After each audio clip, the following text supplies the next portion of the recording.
Here we are. I'm going to put on my Amy hat because she does this intro so well for the recording. This is an open door. It is October 21st, 2024. This course is called The Rubber Meets the Road.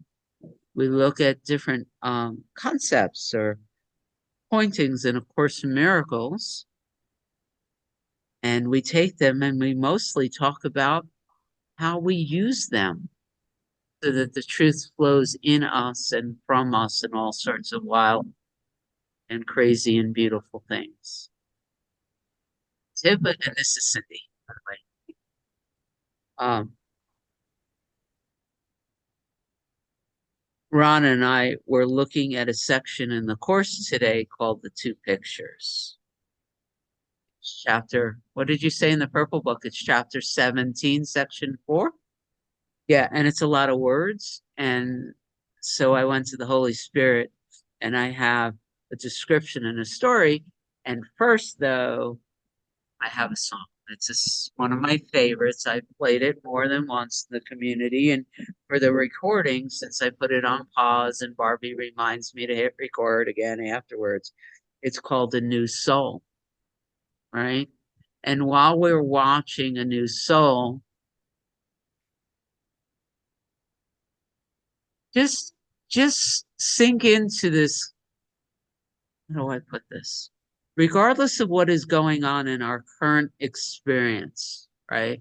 Regardless of whether or not our ears are plugged, or feeling uneasy, or there are an overwhelming number of ornaments, ornaments on the frame that is outlining this particular experience, there is always a choice. And it's really not what's happening in the world around us. It's where we're placing our attention. And from the moment of where we're placing our attention, life continues to unfold. And it either, we were in a meeting recently that Richard wasn't in, and we kept referring to Richard because we kept referring to the levels of, by the way, Richard, every meeting I'm in, you're either in my heart or if we're in an open door, we're referring to you. So you're with us whether you are physically with us or not. But the thing is, in any given moment where we choose to place our attention and the meaning we're giving to whatever is going on, it's either allowing for that rise in consciousness, Dr. Hawkins' scale, or it's sort of blocking it. I heard very clearly this morning from the Holy Spirit, we can never turn around and go back. So it's not like we're really, excuse my language, or not, we're not fucking this up. We're on the path. We've jumped in. We're going to succeed, whether we like it or not, whether we're focused on the ornaments on the picture frame or not. It's just, how much fun are we having on the way? And how quickly, so that's relative, are we going to get there? Because we do have the ability to put our foot on the brake and seemingly slow things down. But anyway, I'm going to play the song now. Here we go. A New Soul. Thank you, Barbie. Thank you, David. They played that song at our church about 10 years ago and put it on the wall, put it up on the screen, and I loved that song, and then I lost it and I looked for it for years because I couldn't remember the name, and then, I don't know if you found it for me or I found it, but anyway, that's the best song, one of the best songs ever. And I'm now that I have it, and then you reminded me that I have it, I'm going to put that on my get up, my 5 o'clock wake up in the morning song. That's a great way to start the day. It certainly is. And it is in the, an open door has a YouTube playlist. And so it's a song on that playlist. So it's Yeah. never to be lost again. Now, when I don't know if they meant for it to be like this, but what I got from that song is, it's almost like Plato and the shadows on the cave wall, and you draw on your little enclosed space or your little box that you live in how things would you wish they would be, and then when you look, you take the picture of it, actually look outside, it's like, oh, it's even better than I thought it might be, and I just reality is way better than to me than anything I could dream up. And so I love that. I love it too. All right. So let me do just a few minutes of sharing and then open it up to see what happens. I never know where the topic for these teachings are going to come from, which is cool. I trust. And where I was led this time was to the section on the two pictures. There's a lot of words in that section, right? And there's an infinite number of ways. And it's chapter 17, section 4, I think Rana reminded me, in the purple book for anyone that wants to look at it again. But so I read it and I sat with it, and that section actually gives the mind a whole bunch of like, ways to go down different rabbit holes. So I closed the book.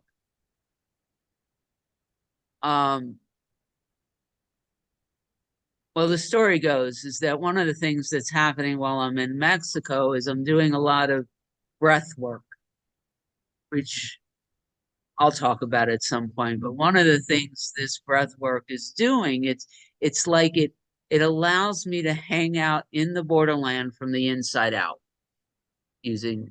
So I'm doing all this breath work. There's some screaming that's going on, but essentially the hidden corners, the places where trauma is hitting it, hiding in the body, is coming out. And all these stories that I didn't know I still had in my body, all of a sudden they're playing out.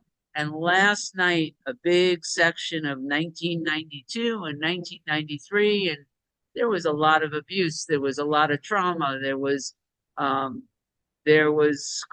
death. There was suicide. There was a whole bunch of things. And all of a sudden, it was filling my space.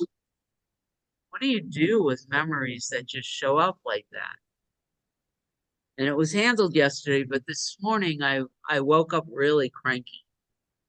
And a friend here asked me, she said, what do you mean by what's the definition of cranky to you? And what I said to her was, well, I said I had woke up cranky. By the time I was talking to her, I had already done a dyad, so there's more to it. But I realized that the definition of cranky was I had woken up believing that I was Cindy's story. Like there was a period of time this morning where I woke up and I just wanted to scream at the world, you think you got problems? Let me tell you what I've been through. Right? And it felt real. Wow. Like I was my story. I was really believing I was my story. And that is the one section in the section of the two pictures. There is a gilded frame with all these gorgeous ornaments and baubles, right? And if we place our attention on that frame and say, this is who I am, then I become every nasty belief and storyline and everything. And I can spend eternity, seeming eternity, justifying that frame. I am my story. That's the frame. I took it though. There's two things that happened next after I woke up in this space, right? The first thing, and I see your hand, Andrew, and you are first. I need just a few minutes to finish this, right? Is I'm getting ready to do my homily on Sunday at Awakening Together. And the reading and what I'm sinking into is teaching from Brother Lawrence. And if you've never heard of Brother Lawrence, every teacher that you've probably studied has quoted him. And it was when I was listening to Rupert last week and I heard his name for like the third time that day, everything stopped.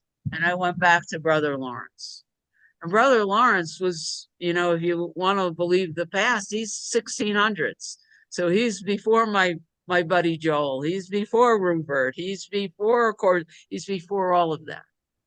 And he literally, his basic teaching was like, yeah, I'm willing to suffer for God. Only when I have surrendered everything to God, my life is blessed. So he's the first one who coined the term practicing the presence, pray unceasingly. All of that stuff comes and has been given to Brother Lawrence. So the first thing that happened this morning was like, I'm going to give it a shot. The second thing was I go into my dyad and I'm in the middle of the dyad, and my partner is someone I know and love, known longer than any of you here, Diane Scott, for those of you who know Diane. And in the midst of this, and I'm inside instead of outside, this dyad, some friggin' bug starts to bite my leg. And I'm trying to do the dyad, only my body is burning and itching and going nuts. And the Gilded Frame wanted me to add it to my story. But somehow, because I'm committed to this work, because of you, because I read the 2 pictures, because of Joel Goldsmith and my commitment to that practice, I was like, what isn't God?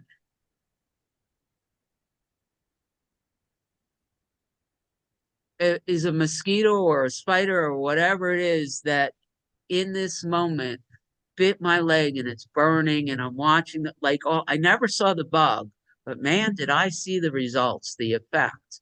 But was that the effect of a thought that I was separate from God, even as I teach that God is all there is? And I allowed the leg to burn. I did put some lotion on it, but I continued to allow it to burn. And I sat into this practice that I learned from Joel Goldsmith. And I spent more attention on Joel Goldsmith, more attention on the basic teaching that everything is God. Everything is God, which is the second picture in the story of the 2 pictures. Where am I separating myself from God? In the burning of the mosquito? Yeah, everything's God, but right now, God, you'll have to excuse me because I have to take care of this problem. I chose not to do that. And I kept practicing and opening and emptying, and I didn't notice when the welts and the pain went away. They were just no longer part of my reality. The fun part of this story, by the way, is that as soon as the pain of the pain went away, God gave me a banking money peso issue. And the mind said, this is a problem you've got to solve. And then I'm sitting there going, but first I got to teach about the 2 pictures. And then I just started laughing. So I can accept that mosquitoes are God and watch the miracle, but not the sense that I can't pull money from my account, convert them to pesos. Why can't I give that to God too? What about money isn't God? And I just started laughing. So that's what I'm placing on the altar. And yeah, Andrew, love that you're here. All yours. Thank you, Cindy. I love your music selection and also your story. That bug bite not bothering you after you handed it over to God, that's a perfect example of a miracle. It's a change of perception. But I would like to comment or give my interpretation of the 2 pictures, because it wasn't just a few weeks ago I read that and gave it a lot of thought. Now, the frame in the ego's picture is meant as a distraction, and I see that as everything that the body sees. in the world, there's a lot of beauty. There's beautiful sunsets and snow-covered mountain peaks and crashing ocean waves on the beach, and there's so much beauty in the world, but there's also just as much fearful stuff. And everything that we have judgments about is part of that frame of the picture that the ego wants us to see, but it's hiding the picture in the frame. But what's important is what is the picture of? And the picture is a picture of death, because that is the ego's ultimate goal, death of the body. And everyone dies in the world. No body gets out alive, let's put it that way, but spirit does. The Holy Spirit's picture is lightly framed. It's a picture of life, but it's not a picture that we could see with the body's eyes. It's something we have to feel. That's my comment, and thank you. Thank you. Thank you. All right, Rana. Hi.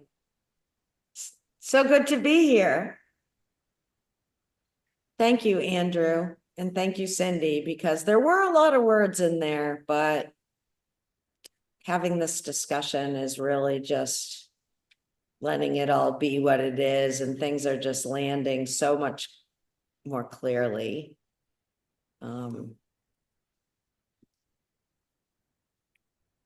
love the question, what am I not giving to God?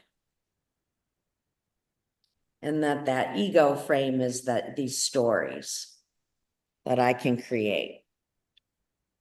The ornaments and the distractions from what is real.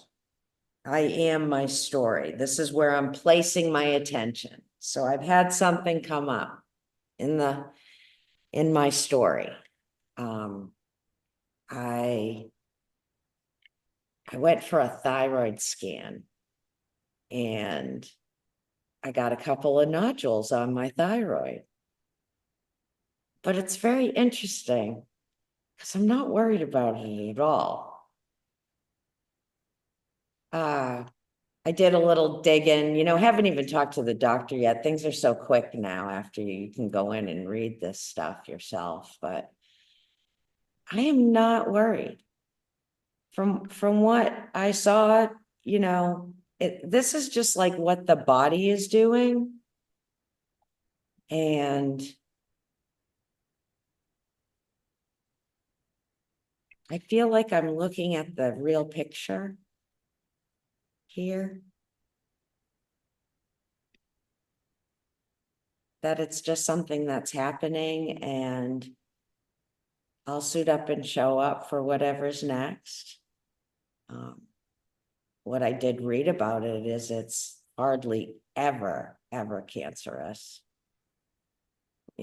so I don't know. It's just what the body is doing, and I don't really feel that attached to it. I'm grateful for the opportunity to have this real-time experience, to look at the two pictures. There were a couple of things that jumped out at me in the reading. The dark picture brought to light is not perceived as fearful, but the fact that it is just a picture is brought home at last. I don't know what anything of this means. I don't know what any of it is for. There's no story coming up about, oh my God, this is the end. And what if I have to, and blah, blah, blah. There's like none of that. So curious. There's a real sense of whatever, What I did notice is feeling in the body is, since I read this little report this morning, this whole section feels very thick and dense, And so as Cindy was sharing, I noticed that again, and I said, is that real? And as soon as I put attention on it, it just kind of lessened and faded. So the real point for me was, let's focus on God. let's not focus on this. Whatever needs to happen will happen next. And it's so cool to feel this way. The picture of light is transformed into what lies beyond the picture. So I want to go beyond the picture. This is just part of God is too. It's okay.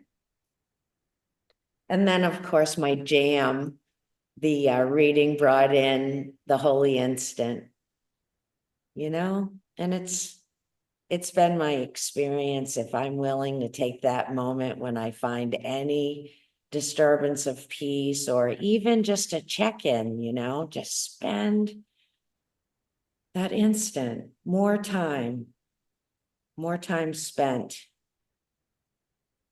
in that instant. But what am I not giving to God? I'm giving this one. It doesn't feel important. It's very interesting. I'm grateful that I have a group of people that I can just say that to. And I know you're not going to be like, oh my God, my second cousin's husband's friend. We don't need to stay in story, you know what I mean? It's just interesting. So I'll keep everybody posted, but it's just what's happening today.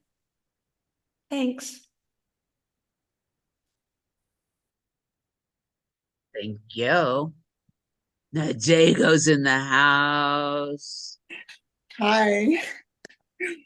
So great to be here. I just love being here with everyone, and it's so amazing to hear what you were sharing. How all like stuff just didn't go the way that you imagined. And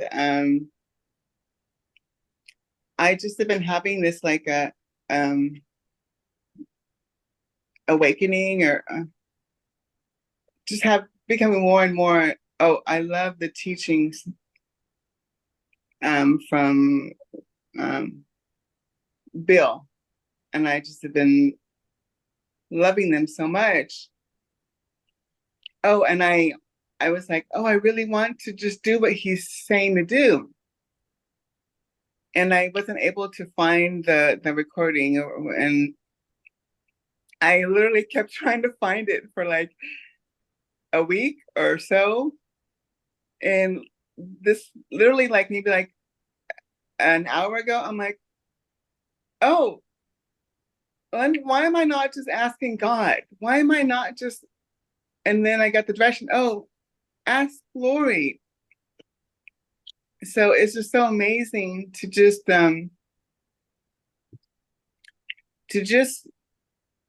ask God, and to ask awareness, and and so it's just, yeah, so it's just, yeah, so it's amazing to always, that we're always just so guided in everything that's happening, and that everything that's happening is perfect, even when we don't think it is. When Diego doesn't think it is. It's like, no, just bring it in and love it. Just love it. Like, yeah, love all of it. It's all for us. Whatever is happening, it's for us. So we can just love it and know that it is God loving us and hugging us and giving us a kiss. And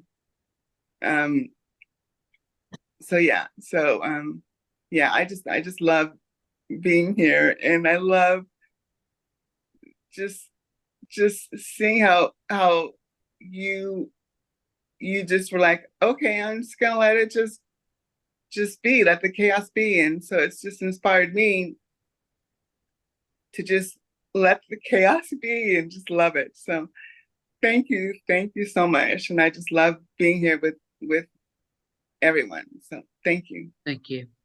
There's a quote that I introducing some people here to a Quaker style contemplation.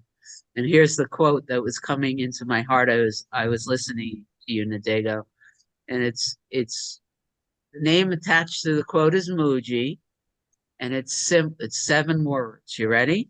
Mhm. Love loves to love. It's nothing personal.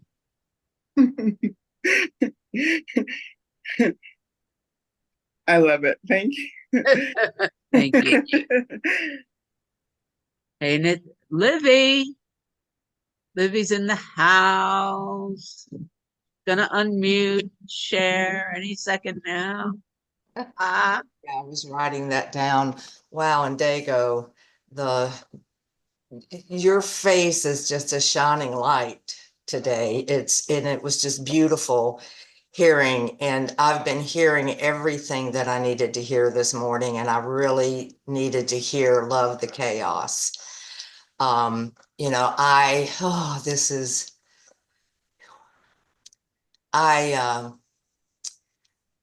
it's been a week of stories and getting caught up in stories and realizing that, I have the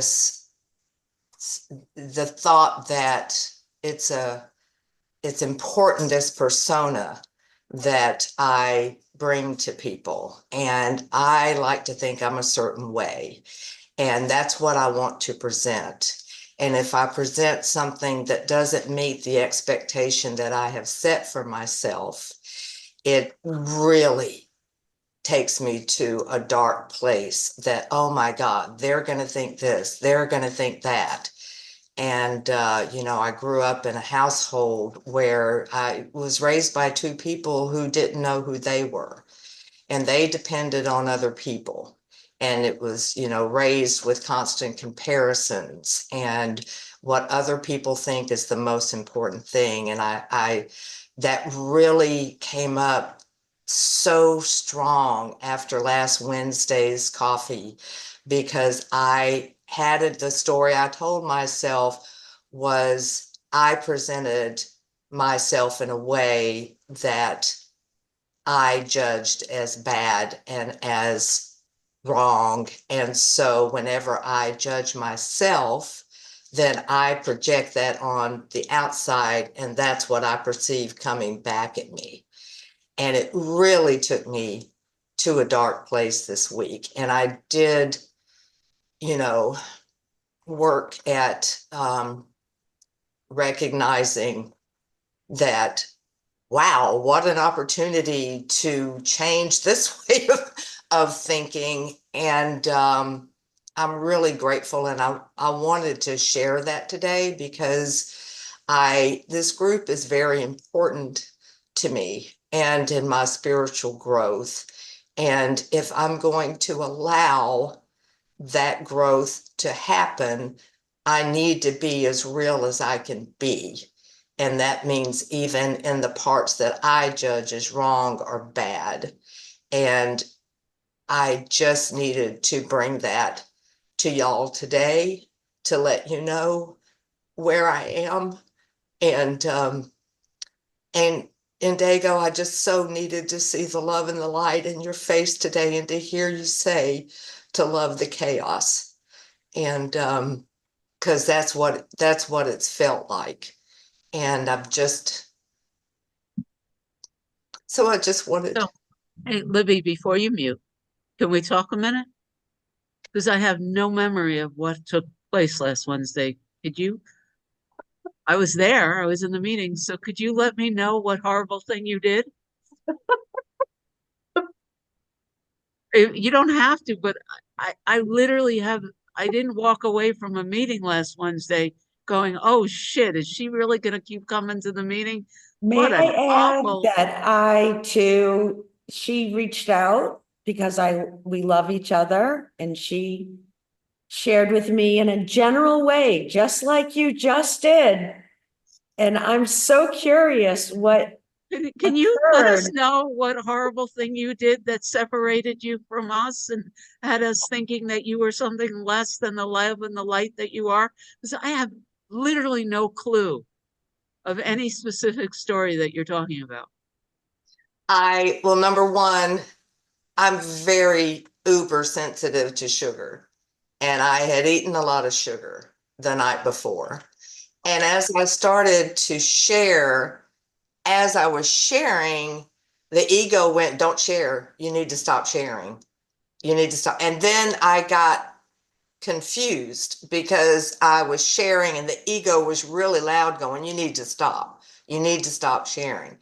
So what I perceived, what I was wanting, the point I was trying to make, I perceived it as being misconstrued and not coming out clear, because I want y'all to think that I'm this,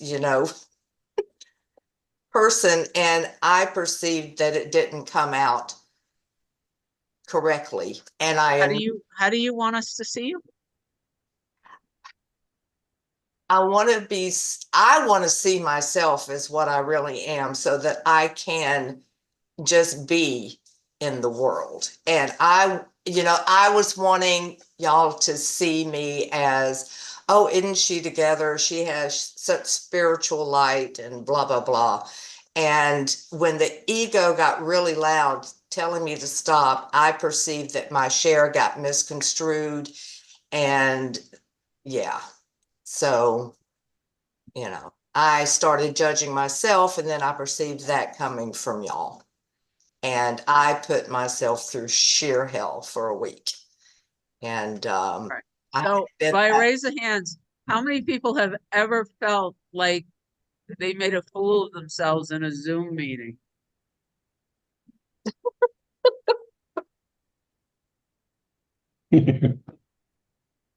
How many people that were here last Wednesday have any recollection of Livy being anything other than the divine love and light that we all are? Does anybody have any memory of her, of anybody walk away from here going, shit, I hope she doesn't come back?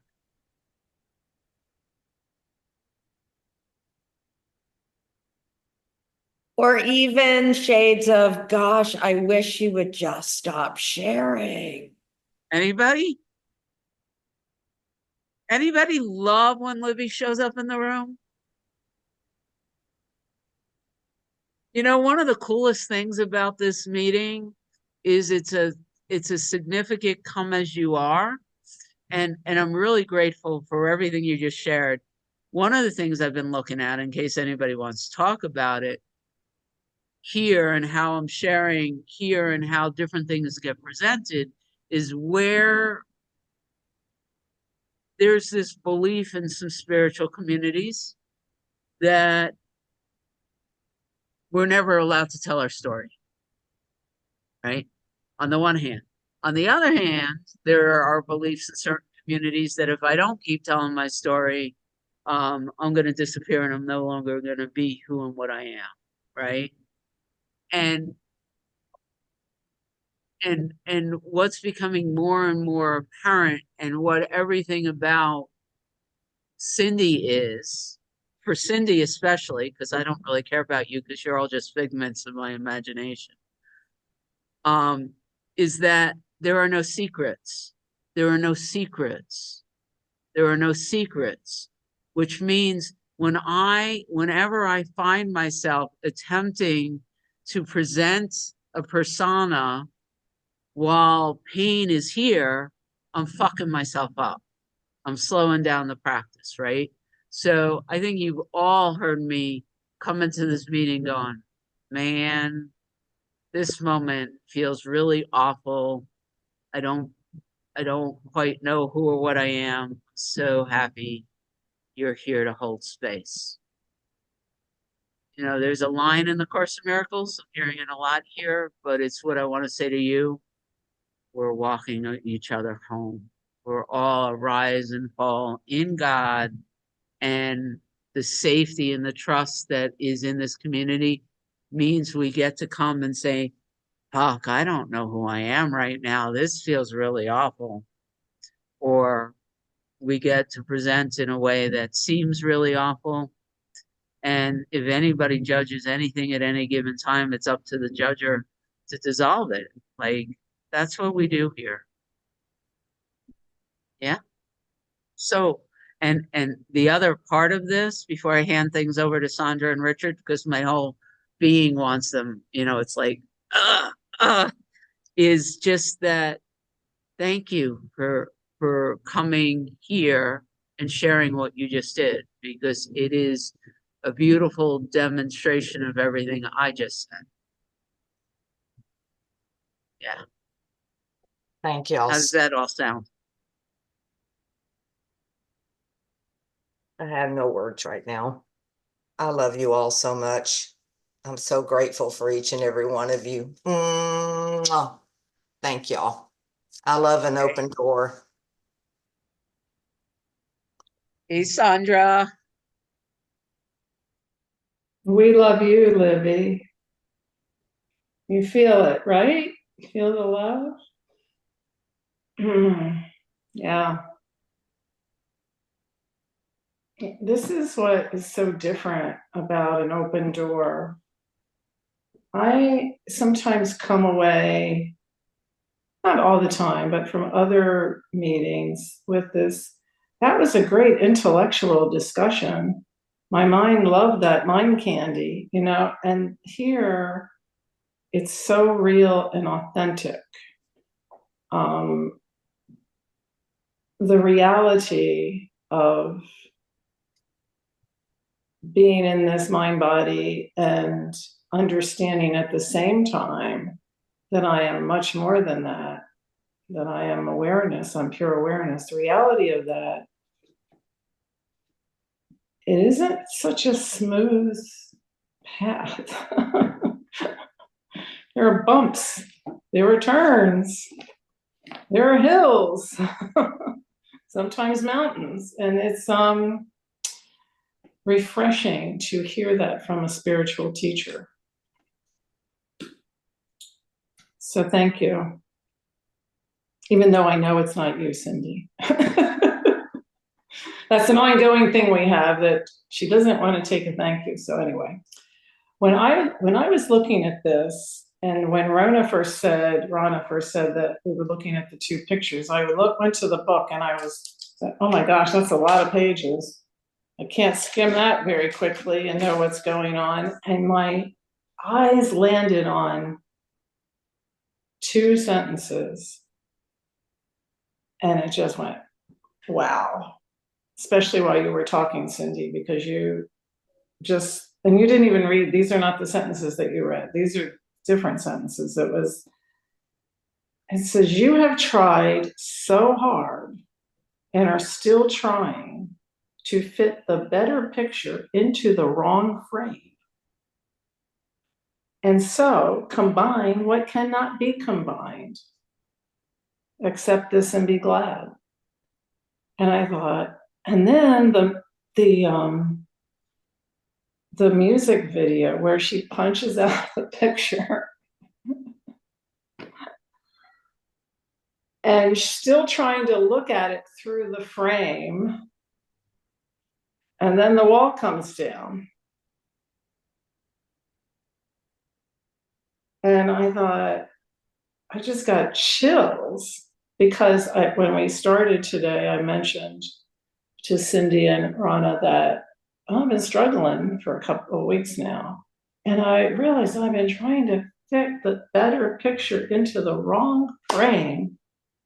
It was just so clear to me in that moment that, it reminds me of years ago when I would read books like 7 Habits of Highly Effective People. I don't know if anybody ever read that by Stephen Covey. And I would do a lot of work on the ego. It was like the ego working on the ego, and it never worked. All the self-help stuff. And then when I got the Course in Miracles, I understood that I had a perceptual problem, and that when I started to see differently, I was given new eyes. And the overwhelming feeling is of gratitude and love and so glad I'm here with you. And then I saw that I can't fit the better picture into the wrong frame. That frame has to go. I don't care how pretty it is. I don't care. I don't want to stick it in the attic in case I want to use it later. No, it has to go. That's all I've got.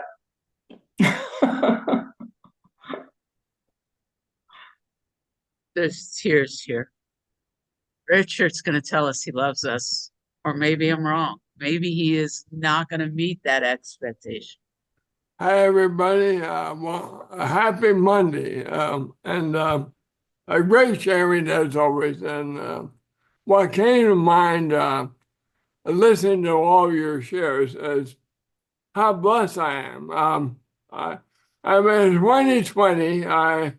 Zoom hit my experience, and since then I've had the opportunity to share where I listen to thousands of people who are sharing their life story with us. And in particular, I remember the first Zoom meeting I went to in 2020 after the pandemic hit was a SAND meeting, Science and Neurology Conference. And there were 850 people at the conference on Zoom. I mean, that blew my mind that there were that many people in one meeting online. So, and then I found the Teachers of God website, and they were having conferences every year, at least twice a year. And the idea was, once you awake to what you really are, how do you integrate that into your life? Then how do you embody that into your life?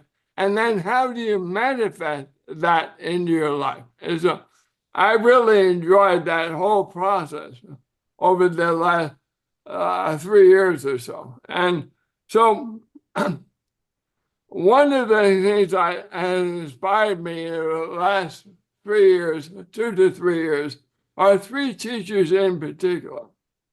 Tony Parsons, Bob Hartman, who we just watched a few months ago, and I can't remember his name now. Keith Kavanaugh. No, not him. A woman, Byron Katie. And what inspired me was, after listening to these hundreds of people on Zoom over the years, my perception was that most people are struggling between happiness and suffering.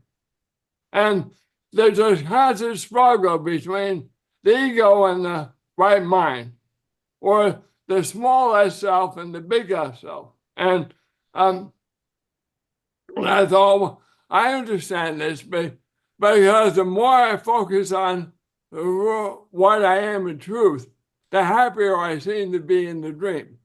But I still have periods of experiences less in peace, less in love. But they're less and less every year. But then I run into these 3 teachers I mentioned, and they're living the dream. I mean, they're 100% in the dream. And they're happy as hell. I mean, they're just exuding love all the time. They're just being the love. They're just, that's what I want. That's what I want to manifest as a separate self. I don't want to be worried about whether I'm in the wrong mind or the right mind, or whether I like this or whether I should be judging it. Just enjoy being living. Just enjoy the living experience of being a human being, regardless of what, non-judgmental, don't judge it, just love it. So I'm trying to do that every day now, and I find it so liberating. But I have my moments, as we all do, where I find an experience that I have to learn again. My mind is not completely healed. So I love the chapter 17 talk about the frame and the picture. And I love the video, the song you showed.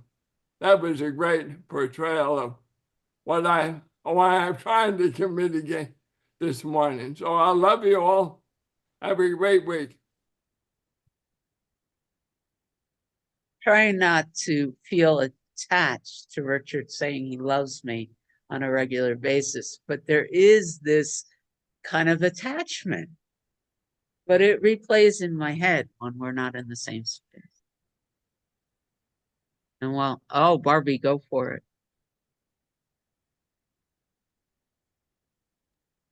I can't find raised hand here. And I just love the group. I love your shares. And it started out perfectly because I love Mondays when I have the special group that I meditate. Well, it's usually 2-3 people. The other people don't show up, but I had a wonderful, I heard that she starts out with champagne flutes and it gave me, it raised my vibration. It was so high. I mean, I don't even know if I've ever been that high before. And I talked to her, I told her everything that happened, and I says, I know I'm gonna have a great day. Well, you guys haven't let me down at all today. I love all the shares and everything. And sometimes I do try to put myself in the wrong picture frame, but Joel Goldsmith takes me right out of there. So I'm trying my best. Love you all. Love you too. I'm going to talk. I don't have a hand raise icon on the bottom of my screen either. I don't know why. So I'm just going to jump in. So if that's okay. Yes, of course. Somebody, I think Ron has talked about what am I not giving to God? And then I got me thinking, and I think I spent most of my life not giving anything to God because I didn't like God very much because God was never there for me. So I didn't trust God to ever show up because look at, here I am all my life. And he's, where the hell was God? I mean, he didn't send the helicopter or the motorboat or anything. And so, so I spent my life like that. I was all by myself, there was nobody to help me. And I think that was, and then that became a place where I could hide in all those thoughts. I mean, why try? I'm all by myself. There's no, I can't do much of anything. So why not even try? So then not very long ago, maybe a month or 6 weeks or something like that ago, Amy was talking about being in the flow. And what she said is, I am the flow. And she was, but as that means everybody is. And so I'm picturing that, what I was just thinking about while I was waiting my turn is I'm just flowing down the river of God. I'm in the water, and here, and I'm just, and so I don't feel separate from God anymore because I feel like I am God and God is me, and there's no difference. And so it makes me feel so safe and so included and so not alone to feel that way. And I think, why have of course, the first thing that comes to mind, why have I spent my life why have I wasted my life? But I can't think that way because, this way I feel now is going to last me the rest of my life. So what's better than that? There is nothing better than that. So I really appreciate all that I get from these classes, and any time when people get together and are real or honest, it's all the same. We're all in the river, floating down the river with God. And so thank you for listening. Thank you for sharing. Richard, we get to hear Richard again. I'm so psyched. Well, I just wanted to comment. David, I don't know if you're forward to footsteps in the sand. It really fits with what you shared. And you might love it being a poet yourself, but footsteps, it talks about God with us all the time, whether we realize it or not. And I don't know who wrote it, but I would recommend you look it up. You might find it helpful. I've read it before, and I've seen the picture of the people said. But thank you for reminding me, because every time somebody reminds me of something, I go, oh, there, yeah, I used to know that, and then I forgot that, but now I can know it again. So thank you.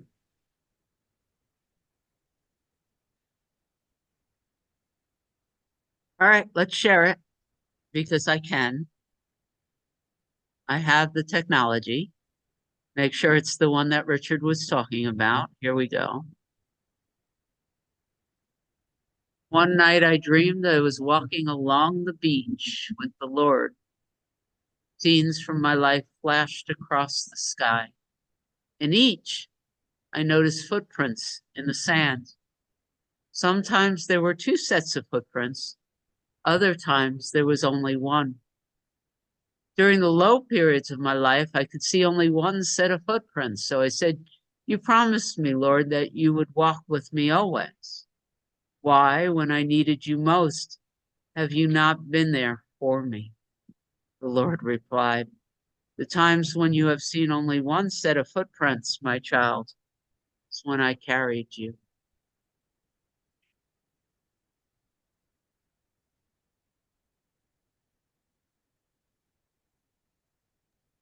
That's my favorite one, because a few times when I doubted myself, I knew he had my back. So I have a little bone to pick with Andrew right now. And so I'm going to speak it out. I'm going to be like Livy. I'm not going to take my grievance with me. You ready? I don't want to give up the good baubles on the frame. Specific ones. Like Richard saying he loves us, like every time he shares. But even more, what was coming up was that yesterday, after an all-you-can-eat breakfast, I was on another part of the beach by the lake. And for the first time in my life, I was watching wild parakeets. And I found them very, very special. There were giant white egrets in the tree. That was one thing. But these bright green wild parakeets were flying from tree to tree and hanging out on the ground. And I thought it was the most miraculous thing. And now I got Andrew saying, now, Cindy, sunrises, sunsets, waves crashing in the beach. And all I kept hearing is, and wild parakeets. They were all part of the gilded frame. Yes, Cindy, but there's also war and disease and all kinds of suffering, Yes. abuse. So that's part of the frame too. Everything we see in the world is the frame. And the challenge that we all have, I've heard everyone's story, and I mean, we all live our challenges, and that is what picture to choose to look at. If we focus on the world, we're looking at death. Now, the body's eyes only see the world, so inevitably we have to see it, but we can focus on the picture of life, not with the body's eyes, but with the mind's eyes, with a feeling, and that feeling is love, because the Course tells us the atonement, love, salvation, light, they're all the same. They're all one. It's all love. So we have to be love. That's my answer, Cindy. Oh. And I'm grateful for it. And I was teasing, right? And I can't wait to see what Sandra's going to say. I was going to say I must have misunderstood because I didn't read all the pages, but I don't think we give up any of that. I think we see it with a different frame. It's just in the wrong frame when we're first seeing it. Now we see it with new eyes, and it's in a whole different frame, and the other frame is blurred. It's not doesn't have the hard edges. I think it said that. So I think we give up. No, that's love. When your heart responded to those parakeets, that was love. And that is not the gilded frame. And, Yeah, or did I what- read it wrong? Did I No, read no, it? no, no. You read it perfect. Oh. Where the teasing and why I brought it up. It's this idea that parakeets are different than, they're Oh. special. I want to live in a world with wild parakeets. That's better than. That's what I was pointing to. This yesterday's experience was all love. Everything is all love. But I'm teasing myself whenever I want to make something special. That's the gilded frame. Okay, I'm sorry. I was like, no, no, no, no, don't. Yeah, but you understand what I mean, right? I think Andrew understood what I meant. Okay, Yeah, okay. because hopefully everybody did. I was laughing at myself. I was walking around going, "Look at me, I'm so special." There are Richard, you're back again. Yay! What I was trying to say was learn to love the frame, love the picture in the frame, realize it's not where we really are, but just love it. Love the experience of having the frame and having the picture in the frame, but realize you're beyond the frame and the picture. So I think I agree with everyone. Yeah, and I brought my frog is sitting on my bed, and every once in a while I do the meeting because that's the Rupert's teaching. You got to love every moment. You got to kiss the toad, right? That's my memory of that. And that's what came up as I was listening to you. We've been hanging out for an hour. Can I say one more thing? Yes, of course. Well, when Sandra was talking about the frame, what popped into my pointy little head is that the frame, if I see a frame that whatever the picture is has an end, it has a top and a bottom and a right and a left.